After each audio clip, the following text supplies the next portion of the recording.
আসসালামু আলাইকুম। আশা করি সবাই অনেক ভালো আছেন। আজকে আপনাদেরকে যে রেসিপিটা দেখাবো সেটা হচ্ছে পাস্তা। ফাস্ট ফুড বলতে বার্গার, পাস্তা এগুলা ছোট বড় সবারই অনেক পছন্দ। তাই আজকে আপনাদেরকে যে পাস্তা রেসিপিটা দেখাবো সেটা হচ্ছে একটা বিখ্যাত রেস্টুরেন্টের রেসিপি, যার শেফের কাছ থেকে আমি রেসিপিটা শিখেছি। তো আপনারা অনায়াসেই এই পাস্তাটা বাসায় একদম রেস্টুরেন্টের স্বাদে করে খেতে পারবেন এবং খুবই ইজিভাবে আপনাদেরকে দেখানোর চেষ্টা করেছি। তাহলে চলেন আমরা আজকে রেসিপিটা দেখে নিই। দেখতে পাচ্ছেন আমি চুলায় একটা হাঁড়ি বসিয়ে দিলাম, আর এর মধ্যে দিয়ে দিচ্ছি পানি, আর দিব হচ্ছে লবণ, দিয়ে দিচ্ছি 1 টেবিল চামচ লবণ, দিয়ে দিলাম অল্প একটু সয়াবিন তেল। এখানে আমরা পাস্তাটা সিদ্ধ করব। এটা জাল ওঠা পর্যন্ত আমরা অপেক্ষা করব, তারপরে আমরা এখানে পাস্তাটা দিয়ে দিচ্ছি। দেখতে পাচ্ছেন পানিটা জাল উঠে এসেছে, এখন আমি পাস্তাগুলো দিয়ে দিচ্ছি। এখানে আমি পাস্তা নিয়েছি 400 গ্রাম। আমরা এখন এটাকে সিদ্ধ করব। সিদ্ধটা অবশ্যই একদম 100% করবেন না, 90% হলেই নামায় নেবেন। সিদ্ধ করে নিচ্ছি। আপনারা দেখতে পাচ্ছেন আমি এরকম পাস্তা নিয়েছি, এরকম ডিজাইনের। আপনারা যে কোনো ধরনের ডিজাইনের পাস্তা নিতে পারেন, ওইটা কোনো সমস্যা না। এখন আমি এগুলাকে সিদ্ধ করে তারপরে একটা ছাঁকনিতে ঢেলে পানিটা ছড়ায় নিব। পাস্তা কিন্তু সিদ্ধ হয়ে গিয়েছে। এখানে আমি প্রায় 4-5 মিনিটের মতো সময় লেগেছে আমার পাস্তাগুলো সিদ্ধ হইতে। এখন আমি এটা একটা ছাঁকনিতে ঢেলে দিচ্ছি। আমি এরকম এই যে একটা ছাঁকনিতে পাস্তাগুলো ঢেলে দিলাম, এবং ঢেলে দেওয়ার পরে আমি এটাতে ঠান্ডা পানি দিয়ে ধুয়ে নিয়েছি। এখন অল্প একটু তেল দিয়ে এটাকে মাখিয়ে রাখবো, যেন এটা একটার গায়ে আরেকটা না লেগে যায়। চিকেন নিয়ে নিয়েছি, এটা হচ্ছে ব্রেস্টের অংশ, আর এখানে একটা 1.5 কেজি ওজনের মুরগির ব্রেস্ট পুরোটাই আমি এখানে দিয়ে দিয়েছি। আপনারা এটা কম বেশি করে নিতে পারেন, মাংস বেশি খাইতে চাইলে একটু বেশি মাংস দিবেন। আর এখন আমি পাস্তার সঙ্গে যে মশলাগুলো থাকে এগুলো চিকেনে দিয়ে দিলাম, দিয়ে আমি এটাকে 5 মিনিট ম্যারিনেশন করে রাখবো। আর দিয়ে দিব হচ্ছে একটু আদা বাটা আর একটু রসুন বাটা দিতে হবে, কারণ আমাদের চিজের মধ্যেও লবণ থাকবে, সসে লবণ থাকবে। এখানে আমি 1/2 টেবিল চামচ লবণ দিয়ে দিলাম। 1/2 টেবিল চামচ দিয়ে দিলাম গোলমরিচের গুঁড়ো, দিয়ে দিলাম শুকনো মরিচের গুঁড়ো, যাতে একটু ঝাল ঝাল লাগে। আর এটা আপনারা না দিলেও সমস্যা নেই।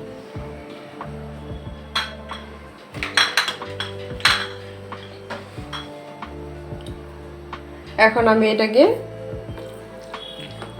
ম্যারিনেশন করে 5 মিনিট রেখে দিব। আর 5 মিনিটে আমরা পাস্তার হোয়াইট সসটা রেডি করে নিচ্ছি। দুধ নিয়েছি 1/2 কেজি, আর এর মধ্যে আমি দিয়ে দিচ্ছি 2 টেবিল চামচ পরিমাণ ময়দা, দিয়ে এটাকে আমি ভালোভাবে মিক্সড করে নিব।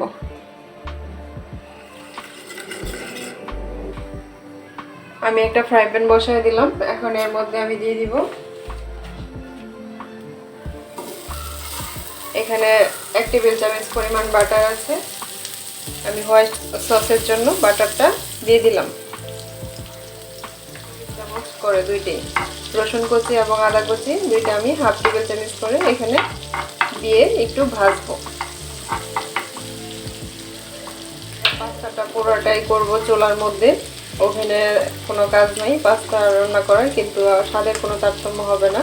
আপনারা অবশ্যই বাসায় এভাবে ট্রাই করে দেখতে পারেন, মনে হয় না খুব খারাপ হবে রেস্টুরেন্টের থেকে। যতটা সম্ভব এড়িয়ে যাওয়া ভালো স্বাস্থ্যের জন্য। পুরো প্রসিডিওরটা চুলাই করব। যতক্ষণ পর্যন্ত আমরা চুলাই কোনো রান্না করতে পারি ততক্ষণ ওভেন টোভেন এগুলো ইউজ না করাই ভালো। গন্ধ বেরিয়েছে ভাজা ভাজা, তখন আমরা দিয়ে দিব হচ্ছে এই যে লিকুইড দুধটা রেখেছিলাম ময়দা মিশিয়ে, এটা আমরা এখানে দিয়ে দিচ্ছি।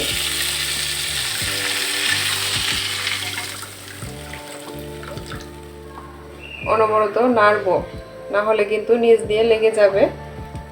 আমরা এটাকে নেড়ে একটু ঘন করে জাল করে নিব।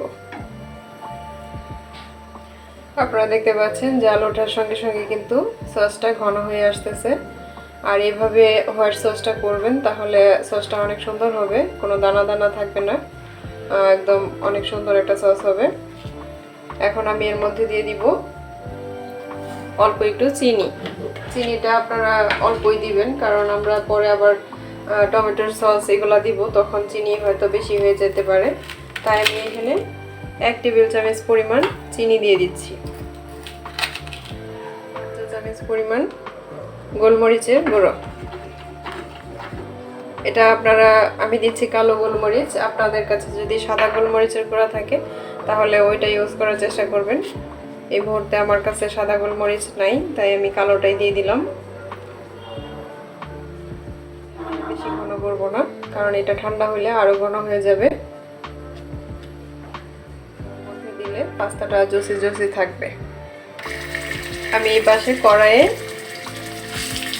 1/2 চা চামচ আর রসুন, 1/2 চা চামচ আদা গ্রেট করা অল্প তেলের মধ্যে দিয়ে দিলাম। এখানে আমি চিকেনটাকে ভেজে নিব। আমি এখন চিকেনগুলো দিয়ে দিচ্ছি।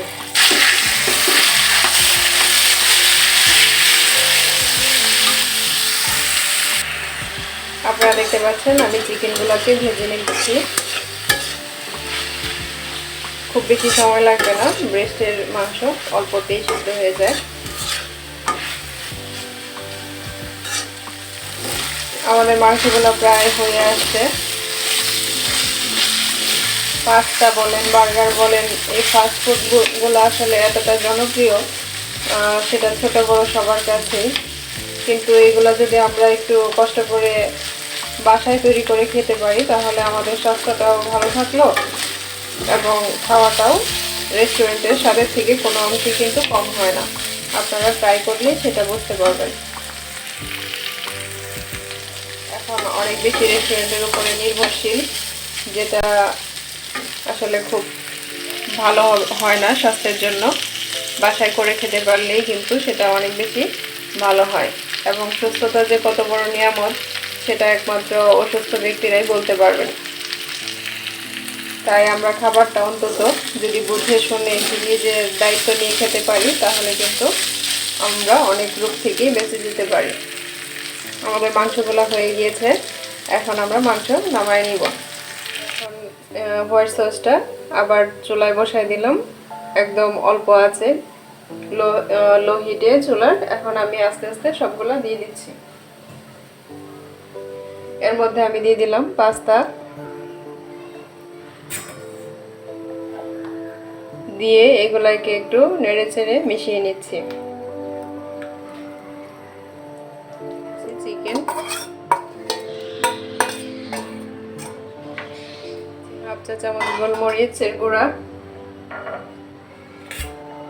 দিয়ে দিব হচ্ছে চিলি ফ্লেক্স 1 টেবিল চামচ পরিমাণ।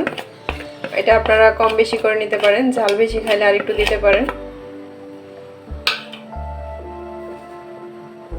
আর দিয়ে দিচ্ছি 1 চা চামচ পরিমাণ অরিগানো। এখন আমি নেড়ে চেড়ে সবগুলো ভালোভাবে মিশিয়ে নিব। আর দিয়ে দিচ্ছি টমেটো সস। এখানে আপনারা টমেটোর কেচাপ অথবা টমেটোর সস যেটা ইচ্ছা ব্যবহার করতে পারেন। এখানে আমি 2 টেবিল চামচ পরিমাণ টমেটোর সস দিয়ে দিলাম। দিয়ে আমি আবারও এগুলাকে খুব ভালো করে মিক্সড করে নিচ্ছি। আপনাদেরকে এখন আরেকটা টিপস দিয়ে দিই, সেটা হচ্ছে আপনারা যদি অনেকে আছে নাগা মরিচ খুব পছন্দ করে, সেটা নাগা বার্গার হোক, নাগা পাস্তা হোক, যাই হোক, তো আপনারা নাগা সস এখানে ইউজ করতে পারেন। নাগা মরিচের যে সসটা আছে ওইটা কিন্তু এখানে দিয়ে আরও বেশি ঝাল করে, অনেক বেশি যারা ঝাল খায় তারা খেতে পারেন। আমাদের এটা ভালোভাবে মিক্সড হয়ে গিয়েছে। এখন আমরা এটাকে নামিয়ে নিব। নামিয়ে এটাকে আমরা চুলায় বেক করে নিব। আমি এই পাশে একটা হাঁড়ি বসায় দিলাম বেক করার জন্য। এটাকে আমরা 5 মিনিট প্রিহিট করব। আপনারা দেখতে পাচ্ছেন আমি এরকম একটা গোল কেকের মোল্ড নিয়ে নিয়েছি। এটার মধ্যে আমি পাস্তাগুলো স্তরে স্তরে দিয়ে দিব। আমি এখানে অর্ধেকটা পাস্তা দিয়ে দিলাম। এখন আমি দিয়ে দিব চিজ। আপনারা এখানে মজেরেলা চিজ এবং চেডার চিজ দুইটা একসঙ্গে মিক্সড করে দিবেন। আমি এটাকে গ্রেট করে নিয়েছি মজেরেলা চিজ। এখন আমি আবার চিজ দিয়ে দিচ্ছি।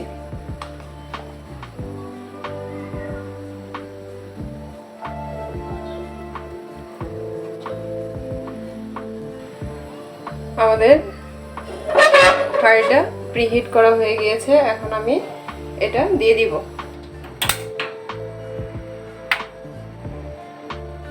হাঁড়ির ভিতরে দিয়ে দিয়েছি। দিয়ে আমি মুখটা ভালোভাবে আটকিয়ে দিব। দিয়ে আমি এটাকে 10 মিনিট এটাকে বেক করব। আর চুলার জালটা থাকবে মিডিয়ামের থেকে একটু কম। আমাদের পাস্তাটা বেক করা হয়ে গিয়েছে। এখন আমরা এটাকে নামিয়ে নিব। আর আপনারা যদি ওভেনে দিতে চান তাহলে দিতে পারবেন। আর এটা চুলায় বেক করার কারণে এটার উপরে কিন্তু সাদা থেকে গেছে। আর ওভেনে দিলে উপরটা লাল লাল হয়ে যাবে। আর ওভেনে যখন দিবেন এটা ওভেনটাকে প্রিহিট করবেন। প্রিহিট করে 180 ডিগ্রি সেলসিয়াসে এরকম 10 থেকে 15 মিনিট বেক করে নেবেন, তাহলেই হয়ে যাবে। এখন আমরা পাস্তাটাকে নামিয়ে নিচ্ছি। হয়ে গেল আমাদের মজাদার বেক পাস্তা। আপনারা অবশ্যই এভাবে বাসায় ট্রাই করে দেখবেন। আপনাদেরকে আমি গ্যারান্টি দিয়ে বলতে পারি এটা কিন্তু রেস্টুরেন্টের স্বাদের থেকেও কোনো অংশে কম হবে না। আর এই যে দেখেন ভেতরটা,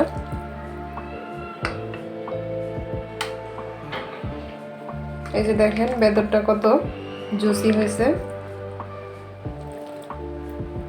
সবাইকে অনেক ধন্যবাদ। অবশ্যই আপনারা বাসায় ট্রাই করবেন এবং আমাকেও জানাতে ভুলবেন না কেমন হয়েছে।